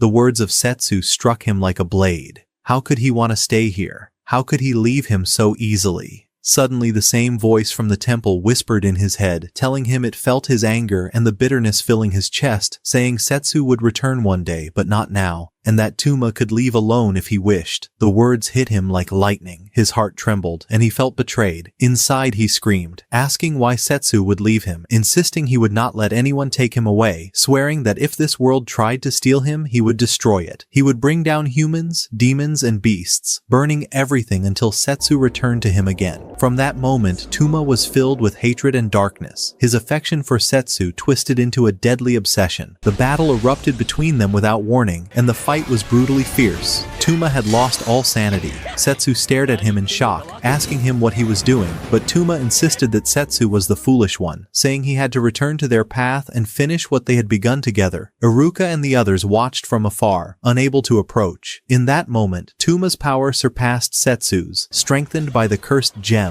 He encircled the crowds in the festival, speaking to Setsu with contempt, saying they were the ones who deceived him, the ones who stole Setsu away. He declared that the world did not deserve to exist, and that only he and Setsu should remain. Setsu told him what he was doing was meaningless, but Tuma answered that as they had taken Setsu from him, he would take their lives in return. He claimed the world did not need humans, nor any living creature other than the two of them. He lunged at Setsu with a lethal strike, and the fight turned into a raging clash. Both attempted a decisive blow to end the battle, yet they lost control, triggering a massive explosion. The guards stormed in, trying to stop the fight, but the two vanished. Their presence faded completely. Setsu returned to his original world, while Tuma found himself back in the temple. He grabbed the gem attached to the collar and blew on it, trying to activate the promise he had been given, but nothing happened. He understood the truth, throwing the gem to the ground, saying he had been deceived and that everything had been for nothing. He sat there exhausted and broken. He had felt lonely at the beginning, yet now he was more alone than ever. And Setsu, the person for whom he had done all this, had disappeared, leaving him with no idea where he had gone. Suddenly, something strange happened. The gem he carried began to glow intensely, and inside it appeared a terrifying vision of people trapped in a dark place, enduring the cruelest experiments, as if they were living in a real hell. Among them were Kuroinu, the former maid, the girl who turned into a dragon and abducted people, and the young man who worked with Terran and killed through curses. They were all there. Tuma looked at the gem and whispered that he had finally found the ones who belonged to him. He gripped the gem tightly and decided to go rescue them, not out of love, but because his true intention was to make them his followers, to gain more power and destroy the entire world. He rushed into that place with force, while the people inside screamed under the terror of the experiments performed on them. Some of the captives tried begging for help from humans, but no one cared for them. In his eyes, their hatred toward everyone around them was completely justified. Then they suddenly found themselves in a strange place. Tuma stood before them and told the prisoners they were now free, and that he had an offer for them. He asked them to join him, saying his goal was to destroy this world completely and eradicate humans. He told them it would also be their chance to avenge everything done to them. His words were soaked in the injustice they had suffered, and they chose to join him.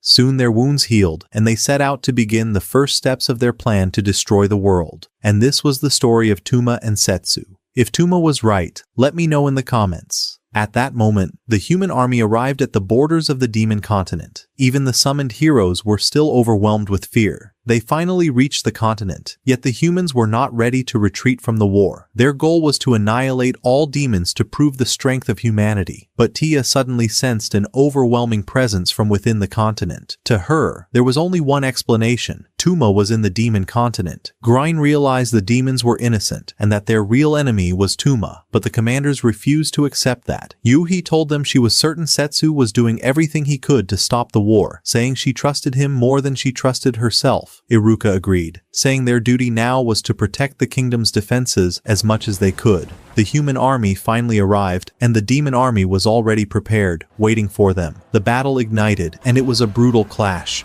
Grine, the leader of the heroes group, stepped forward, saying there was no time for fear and that they must fight to live or die, with no third option. The armies clashed with savage force. Humans attacked relentlessly, and demons defended with everything they had. Each side believed it was right and saw the other as the true enemy. But the real enemy was the third force waiting for the perfect moment to erase both. The heroes group entered the battlefield as well, but they were completely scattered, moving chaotically without understanding anything happening around them. Even so, their fight began, with Green pushing forward with his skills, while Iruka used her abilities and brought them all down. The heroes in the center of the battlefield had no real impact. Eventually, they found a demon cornered and rushed toward him as if trying to force a victory from nothing. One of them claimed confidently he would kill him. Despite his hesitation, he tried convincing himself it was war and he had to kill. He was moments away from doing it, but Yuhi appeared and told him not to stain his hands with the blood of someone who could not even fight back. He shouted angrily that they were in a war and would kill or be killed. She replied that circumstances did not give him the right to kill an innocent unable to defend himself, and that what he was doing was wrong. Suddenly they heard a woman laughing mockingly, saying their moral purity was adorable. She said she would finish off the demons instead of them, but they had arrived too late, and she had come to complete the mission. Teleportation circles spread across the area, and armored soldiers emerged from them.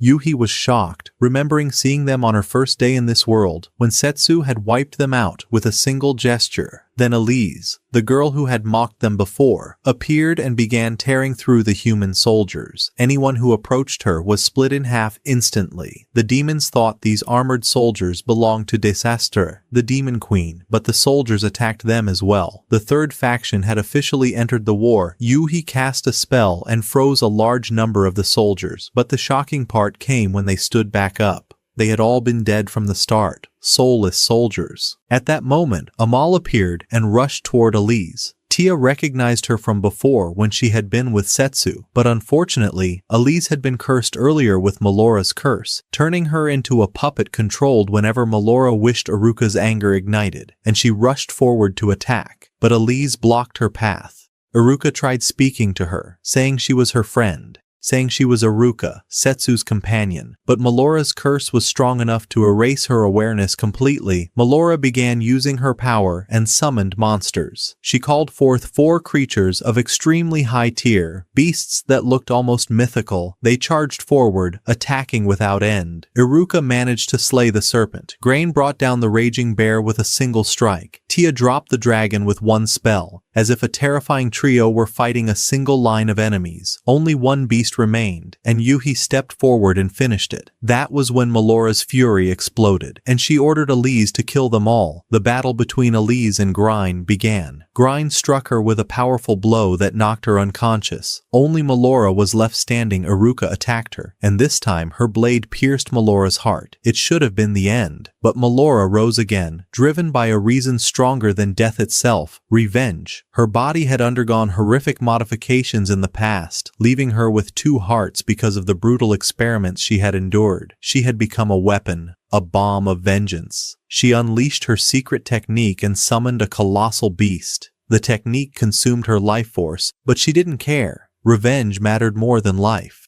She climbed onto the beast and released a fusion spell, merging with its mind and frame. She launched her assault, but Tia and Grind managed to block the strike. Melora mocked them, telling them to prepare to die. Suddenly, someone pierced her heart once more. It was Elise logging back in. Despite the strength of Melora's curse, Elise's will and her love for saving humans pulled her consciousness back for one final moment. Even after all Melora had done to her, Elise wept in deep sorrow because she had loved her like a sister with her whole heart. And thus, Melora's story came to an end. Suddenly, the atmosphere shifted completely. It was the arrival of the strongest among them, the one who wielded curses. Setsu's team stood before a power they could not resist. On top of that, they were all wounded and exhausted after the battle with Melora. Yuhi stepped forward, saying he should be left to her. Even though they all knew his strength, and even though they knew she was no match for him, they had no choice but to allow her to stand in his way. Yuhi faced him, preparing for the fight to begin. A crushing aura swept across the place, an overwhelming surge of power. It was the arrival of Setsu himself. The moment he appeared, his eyes fell on Yuhi, and one thing impressed him more than anything else: her courage. As soon as she saw him, she rushed toward him and pulled him into a tight embrace, telling him how much she had missed him and how long she had waited for his return. But Setsu told her calmly that this was not the time for moments like these, because the battle had not ended yet. She gasped, realizing she had forgotten completely, then pointed forward with intensity, shouting for him to finish off that cursed man. Setsu dashed toward his opponent instantly, and the real clash began. At the same time, Kuroinu entered the battlefield, tearing through the lines of soldiers one after another. Shironeko and Minako arrived just in time to stop her. Shironeko stepped toward her gently and asked how she was doing. Calling her her older sister, she said she knew Kuroinu wasn't evil, and that she only wanted to understand why she was doing all of this. No matter what happened, she said she loved her sincerely and considered her a sister, and that there was no need for them to fight. But Kuroinu burst into bitter laughter, mocking the idea of being called an older sister. She attacked without hesitation, yet Shironeko and Mineko were far from weak. The fight ignited between them, with Kuroinu moving with terrifying speed and sharp agility. Even so, Shironeko and Mineko grew tired of her movements. They lunged at her together and slammed her to the ground. For a moment they thought the fight had ended, but it was only the warm-up. Suddenly, tentacle-like limbs sprouted from Kuroinu's body. She grabbed Mineko with immense force and hurled Shironeko away, shouting that this was their end. Shironeko tried pleading with her again, insisting she still considered her a sister, but Kuroinu's heart was drowned in bitterness and resentment. Shironeko returned to Mineko, and together they activated their secret technique. Their bodies merged into a single form, producing an unnatural surge of power. In an instant, they appeared behind Kuroinu. Even though Kuroinu unleashed her full strength, the difference in level was overwhelming.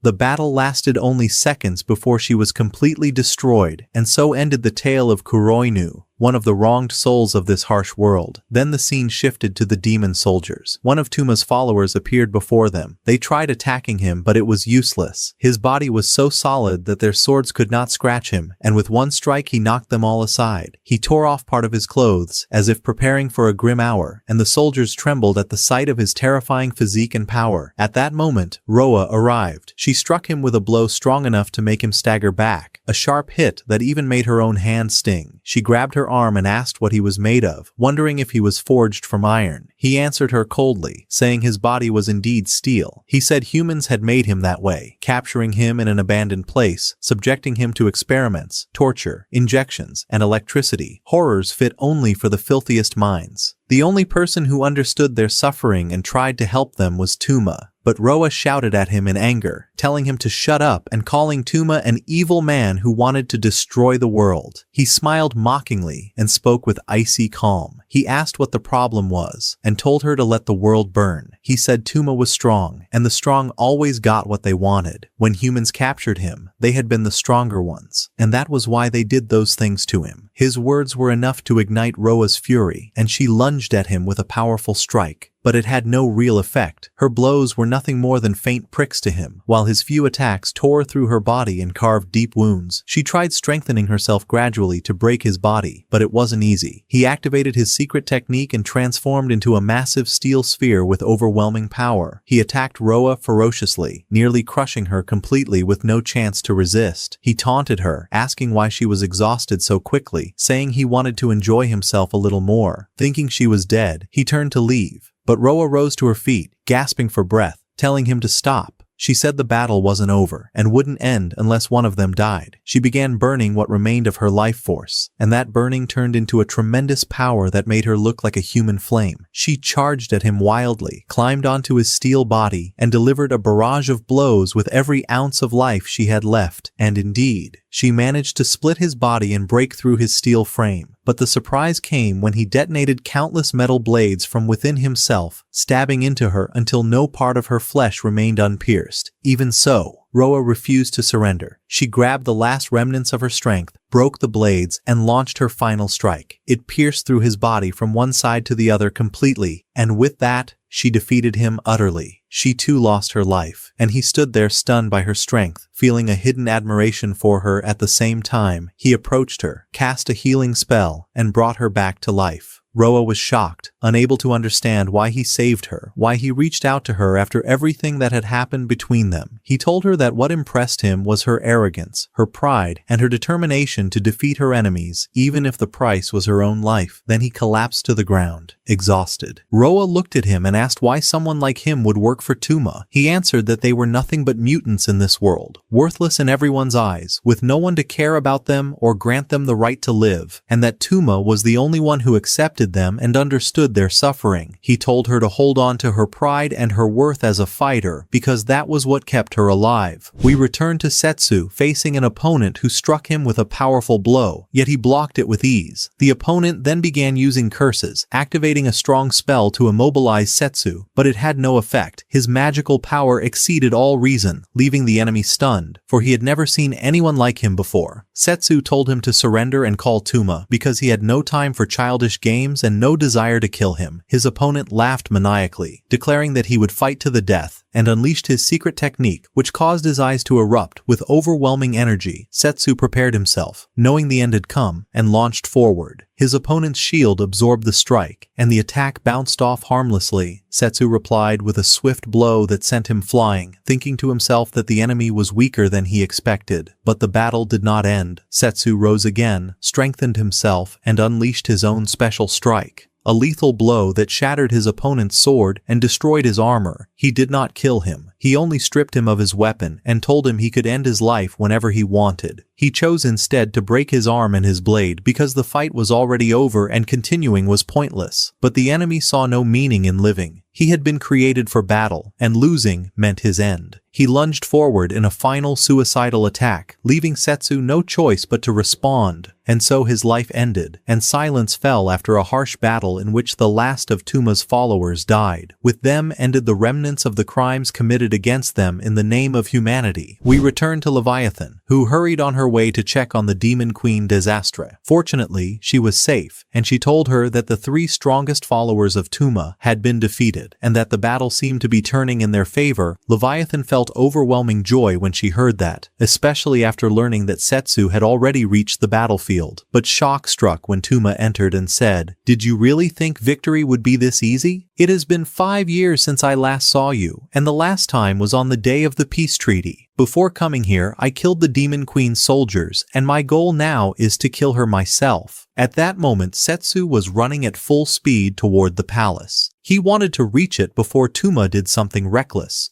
But the insult had already been dealt. When he arrived, Tuma mocked him, saying he came quickly and that he didn't even have time to kill her. Setsu lunged at him in pure rage. He didn't intend to give him any chance, and the fight erupted immediately. The two were equal in strength, trading fierce blows. Tuma began enhancing himself and unleashed his powerful curses, but Setsu blocked them, then countered with his special strike. But Tuma wasn't that easy. He appeared behind Setsu and delivered a strong hit that staggered him. Setsu struck back angrily and unleashed a forceful blow that knocked Tuma's sword out of his hand.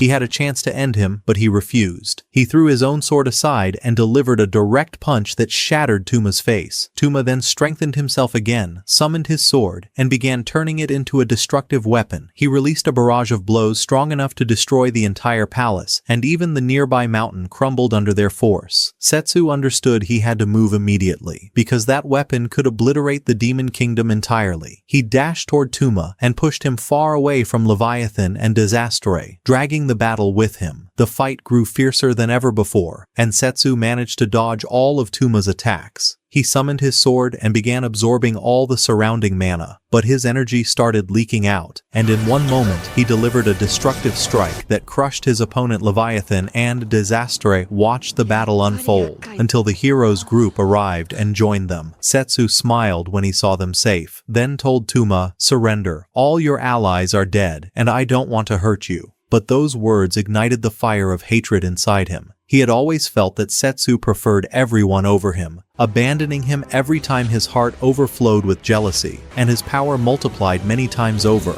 In that moment, Setsu realized something he had overlooked. He understood that the gem Tuma carried was nothing but a curse controlling him. When Tuma released his power, he summoned 2 magical cannons and began firing violently, making it impossible to approach him. Even so, when he aimed at the heroes, Setsu rushed in and absorbed the blows, while the others created a magical barrier to protect themselves. Then Setsu attacked him with all his strength, raining down strikes that shattered the cannons. When Tuma was exposed, Setsu's blade split his body cleanly in one blow. It was the decisive strike. In the moments before his death, Tuma remembered all his memories with Setsu, the promises they shared, and how deeply he loved him, wishing only to be loved in return. But hatred had already twisted his soul. His corpse transformed into a new monster and returned to the battle with a new weapon, now driven purely by malice and rage. He attacked Setsu again. Setsu tried to block, but the strike was too strong to withstand. Tuma approached him laughing, unable to believe he had finally defeated the one who had always overshadowed him. But suddenly Setsu stood up and told him calmly, "Yes, you have become strong, but not strong enough to defeat me, and you will never defeat me." Setsu cast a powerful spell that trapped Tuma inside a magical sphere. Within that sphere, Tuma was completely helpless. Setsu then ordered his sword to devour everything inside it. Tuma fell into the peak of terror, screaming and begging him to stop. And that was the end of Tuma. No, only the end of the curse that had taken control of him. He regained his awareness and found Setsu beside him. He looked at him and asked why he had done this to him. Setsu answered calmly, saying he had never intended to fight him, and that his only goal was to save him and protect him. He added that he had ordered his sword to consume the curse alone, and asked if Tuma had forgotten the promise he once made to protect him. Tuma began to cry, saying he had committed terrible massacres, claiming they were unforgivable. Setsu replied with confidence, saying he could atone for his sins no matter the cost, and thus Setsu not only saved the world, but also saved his lifelong friend. After some time, Tuma was imprisoned to carry out his sentence. Setsu told him that judgment had been passed, and the sentence was for him to use all his magical power to cast a transportation spell that would return all the students to their original world. Tuma felt relieved, thinking the punishment was simple. But he didn't know that Setsu had saved him from execution. Tuma truly regretted everything he had done and went to meet the students. He used all his magical power and began activating the spell. The students were overjoyed, for the time had finally come to return home. The transportation was completed successfully, all thanks to Setsu. Afterward, Tuma and Setsu sat together and talked.